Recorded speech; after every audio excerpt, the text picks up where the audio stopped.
Le gouvernement a présenté donc cette semaine un plan pour lutter contre l'infertilité. C'est un sujet qui touche 3 millions de Français. Parmi un certain nombre de mesures annoncées, 16 mesures, une lettre va être adressée à tous les Français âgés de 29 ans d'ici la fin de l'été. Elle vise à informer sur l'autoconservation des gamètes qui peut ensuite servir pour une procréation médicalement assistée ou pour une fécondation in vitro.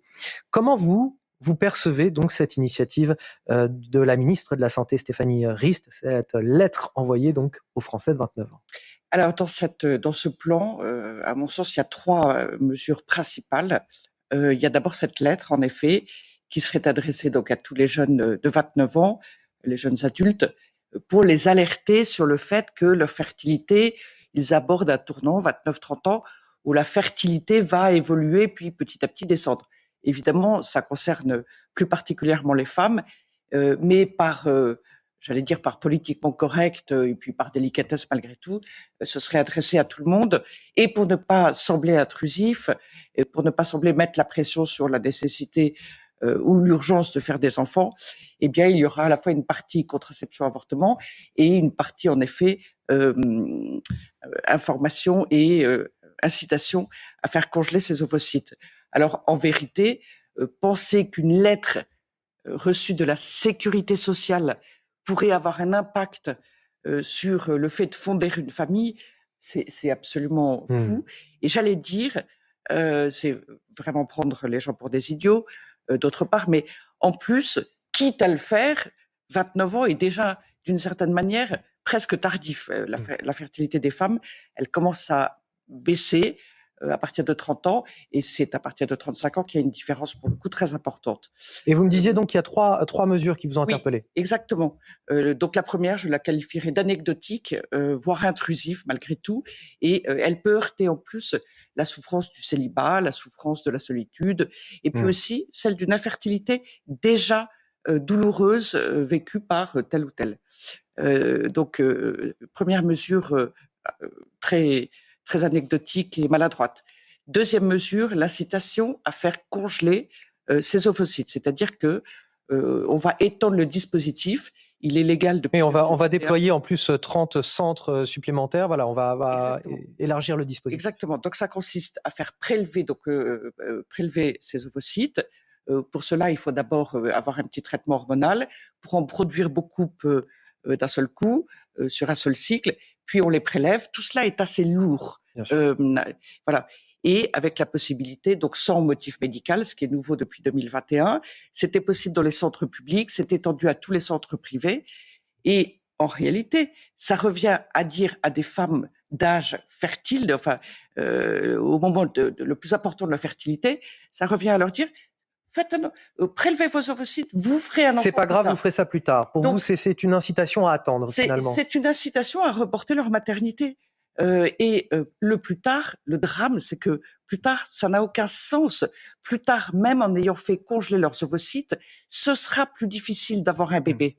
Donc en fait, on est complètement dans une mesure contre-productive, dans une mesure qui n'est pas respectueuse de la physiologie féminine, qui n'est pas respectueuse de la femme, parce que de la même manière, une AMP plus tard, une assistance médicale à la procréation, c'est très lourd aussi.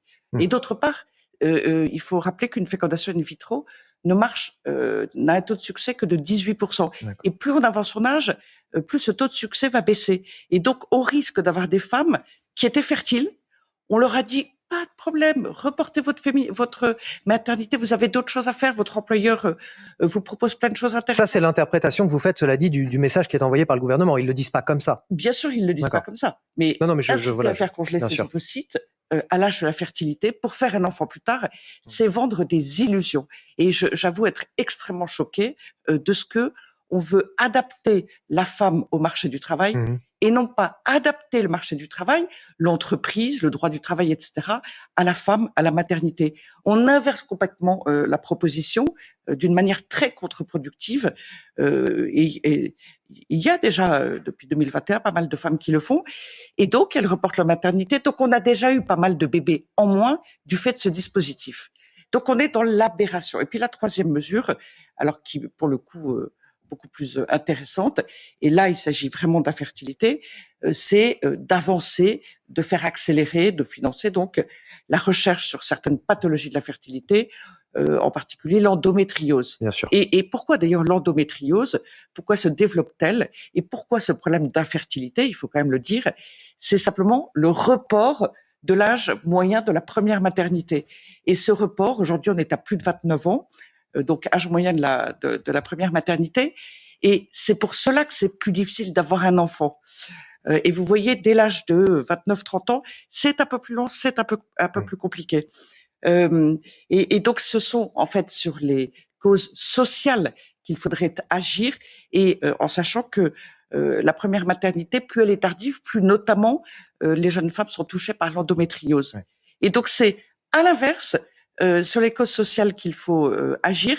Donc, par exemple, donner envie, tout simplement, d'avoir des relations, de s'installer en couple durable et de fonder une famille, faciliter la question du logement. Oui, c'est ça. C'est un des principaux leviers aujourd'hui, c'est le logement. C'est le logement, c'est le couple, en tout cas, d'abord, ce à quoi il faut s'intéresser. Et il y a une autre chose que moi je trouve... dernier point. Point, une autre chose que je trouve incroyable, c'est qu'en éducation à la vie affective, relationnelle et sexuelle, la fameuse EVARS, presque rien n'est dit, et c'est très modeste, du développement de l'enfant. La grossesse n'est vue que sous l'angle grossesse non désirée, grossesse précoce, donc elle est vue en négatif. Il n'y a rien sur le couple, et il y a même plutôt une forme d'incitation à la lutte des sexes. Et évidemment, c'est faire le contraire de ce qu'il faudrait. Il faut donner envie aux Ludovine enfants, de La Rochère, aux jeunes, pour leur avenir. Qui prône une approche positive de la natalité. Ce matin, merci d'être venu nous partager votre point de vue en tant que présidente du syndicat de la famille sur ces mesures du gouvernement concernant l'infertilité et la natalité dans notre pays, puisque je le rappelle, la France a enregistré plus de décès que de naissances pour la première fois en 2025, une première depuis la Seconde Guerre mondiale.